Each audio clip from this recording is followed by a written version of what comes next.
Hey everybody, welcome back to Exploring Temecula. On today's video, I want to dive in and help you understand how the low interest rates are affecting this market right now. And if you are a buyer in the foreseeable future, this is a video that you need to watch. You can take this information and do whatever you want with it, but I promise you, I am seeing this every single day.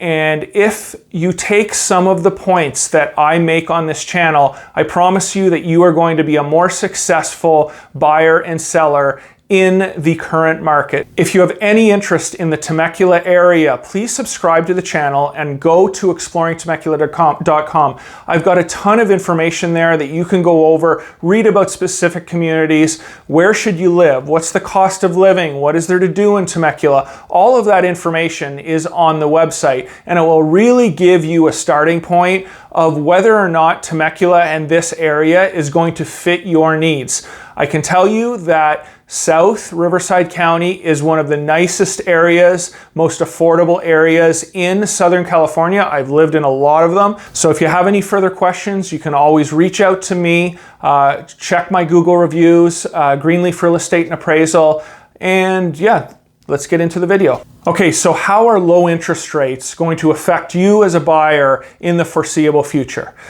Inventory.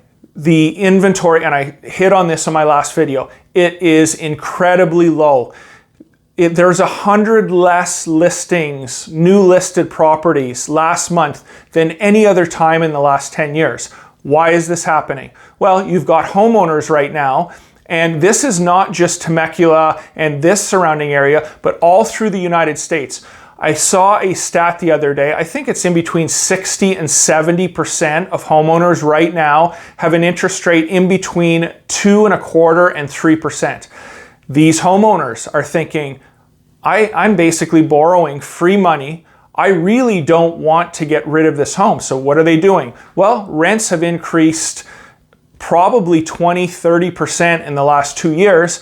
So you've got a ton of homeowners that have a house payment of $1,700, $1,800, $2,000, $2,300 a month, and they can rent out that home for $3,000, $3,500 a month. And they're saying, yes, I need to move, but instead of me selling this house that I have a 2.25% interest rate on, basically borrowing money for free, I'm gonna rent this home out and figure out a way to purchase a new home without having to sell this one. Second issue, you have the homeowner that has a 3-bedroom with a growing family.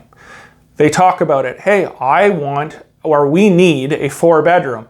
Let's sell this house, put the equity we have in this home into the next one. Oh, let's contact the lender. Lender runs the numbers. Even with putting $200,000 down on a new home, their payment is $800 a month more. So not only can they not afford it, they can't even qualify to purchase that new home. So now you have thousands of people in this area that would rather rent out their home and make a profit, or the move-up buyer that physically just can't do it or make it work with their finances. So the only thing that can happen is the housing market drops substantially. The problem is the reason that interest rates have risen and the housing market hasn't dropped substantially is because there is no inventory, supply and demand. When there's 100 fewer homes per month being listed in any given city, and the lowest numbers in 10 years, yes, the pool of buyers is that much smaller, but then the pool of homes is that much smaller. Another big issue with inventory is 20 to 30% of sellers right now still think it's a year and a half ago. They can't get what you did a year and a half ago. Those homes are not going to appraise. They sit on the market for 60, 90, 120, 200 days. I see them all over the place.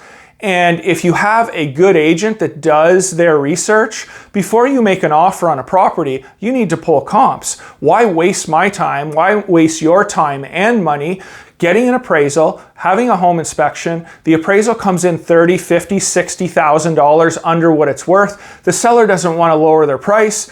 and the whole thing falls out of escrow. You got to start all over again. So that is, I guess, a tip that I just thought of while doing this video. Make sure that when you're making offers on these homes that you do a comp analysis and make sure that the appraisal is going to come in, because you're going to waste $1,000 on the appraisal and the home inspection and have it just fall out of escrow. So how do you remedy this as a buyer? In my opinion, right now, if you see a home that shows well, that has been taken care of, that has good curb appeal, that has paid off solar, that has a pool, all of those things that are advantageous or things that other buyers are going to see as things that they want, you need to see that home today, not tomorrow, not Monday.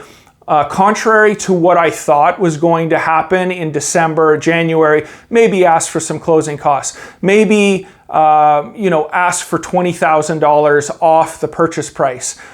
If the home is priced right and if the home shows well, you need to put in an offer as soon as possible. Next thing that has to happen, you find a home, it's been on the market for 90 days. Why has that not sold? It should sell in this market if it's priced right. Look at comps. It's $50,000 over what it's worth. Before even going to see or view the home, I personally feel instead of wasting your time, your gas money, I need to call the listing agent and feel them out. Are you going to accept an offer that is in line with what the comps have been in the last 180 days? No, the seller's not going to budge. This is what we want, $800,000. Why go see that home? Even if we do get our offer accepted at $800,000, you're going to have an appraisal, you're going to have a home inspection, it's going to cost you $1,000. The appraisal is going to come in at $750,000, and the seller's going to say, no, I don't want to sell it at $750,000. That is just my opinion. That is my view on today's market, and take those couple points and use those to your advantage to save your time, save your money. Now, do I think there's an advantage for buyers that are willing to be aggressive in this market? Absolutely, 100%.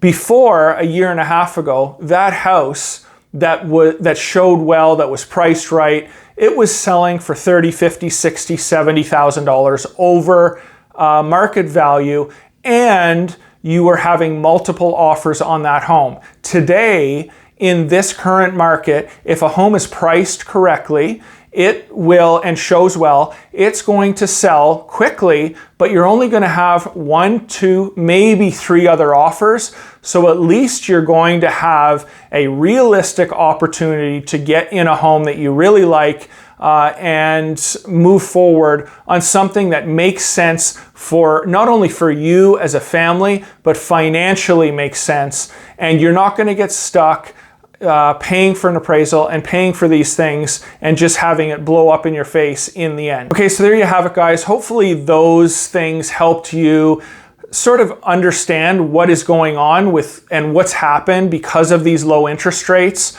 over the past couple years. I still think that this is a great community, great opportunity, and will continue to grow in the future. You just have to be careful and make sure that you do your homework as well as your agent so that you're not put in a bad situation.